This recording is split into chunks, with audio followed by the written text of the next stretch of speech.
അറബി മാന്ത്രികത്തിൻ്റെ ഏറ്റവും പുതിയ എപ്പിസോഡിലേക്ക് എല്ലാവർക്കും ഹൃദയം നിറഞ്ഞ സ്വാഗതം.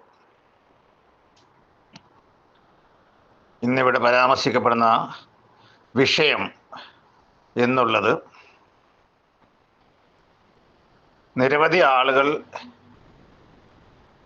എന്നെ വിളിക്കുമ്പോൾ പറയുന്ന ഒരു കാര്യമാണ്.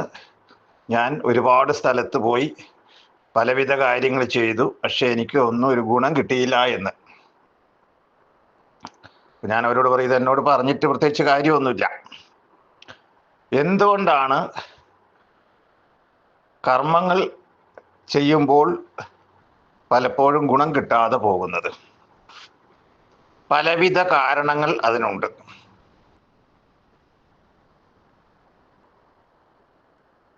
എൻ്റെ അടുത്ത് വിളിക്കുന്ന ആളുകളിൽ നിന്ന് അവരുടെ ആവശ്യങ്ങളെ ഞാൻ രണ്ടായിട്ട് തരംതിരിക്കാറുണ്ട്: ധർമ്മമെന്നും അധർമ്മമെന്നും.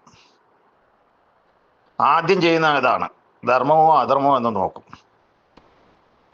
ധർമ്മത്തിലാണെങ്കിൽ മാത്രമേ ധർമ്മക്രിയകൾ വിജയിക്കുള്ളൂ, അല്ലെങ്കിൽ അതിന് ഗുണപ്രാപ്തി കിട്ടുള്ളൂ. അധർമ്മത്തിൽ ഉള്ളൊരാവശ്യമാണെങ്കിൽ അതിൽ അധർമ്മത്തിൻ്റെതായ കർമ്മങ്ങൾ ചെയ്താൽ മാത്രമേ എന്തെങ്കിലും മാറ്റം കാണുള്ളൂ.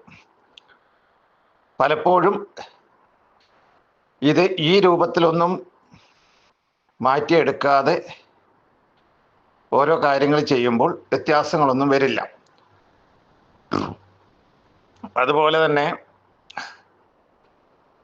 ഒരു വ്യക്തി വിളിക്കുമ്പോൾ അയാളുടെ ആവശ്യത്തിൻ്റെ സാധ്യത എന്ന് പറയുന്നത് അതാദ്യമേ പരിശോധിക്കണം.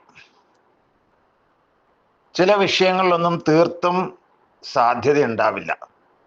എന്ന് പറഞ്ഞാൽ, ഉദാഹരണമായിട്ട് ഒരു രോഗി മരിച്ചിട്ട് ആശുപത്രി കൊണ്ടുപോയാൽ ഡോക്ടർക്കൊന്നും ചെയ്യാനില്ല എന്ന് പറയുന്നത് പോലെ ചില കാര്യങ്ങളൊക്കെ തീർത്തും ഒന്നും ചെയ്താൽ ഗുണം കിട്ടില്ലാത്ത അവസ്ഥയിലായിരിക്കും. അപ്പോൾ ഇതൊക്കെ നോക്കിയിട്ട് ആളുകളുടെ പൈസ അനാവശ്യമായിട്ട് നഷ്ടപ്പെട്ടു പോകാതെ കാര്യങ്ങൾ നോക്കി കൃത്യമായി മനസ്സിലാക്കി ഓരോ കാര്യങ്ങളും ചെയ്യുന്നത് വഴിയായിട്ട് പ്രയോജനപ്പെടുന്ന കാര്യമാണെങ്കിൽ അതിനെ വേണ്ട കാര്യങ്ങൾ ചെയ്യുക. ഒരു പ്രയോജനവും ഇല്ലെങ്കിൽ അത് വ്യക്തമായിട്ട് അവരെ പറഞ്ഞ് ബോധ്യപ്പെടുത്തുക.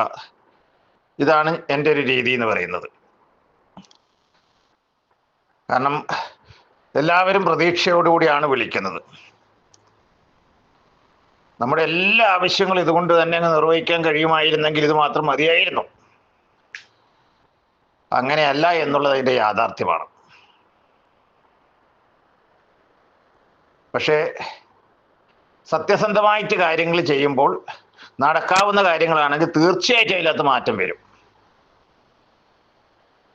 അതാണ് അതിൻ്റെ സത്യവും.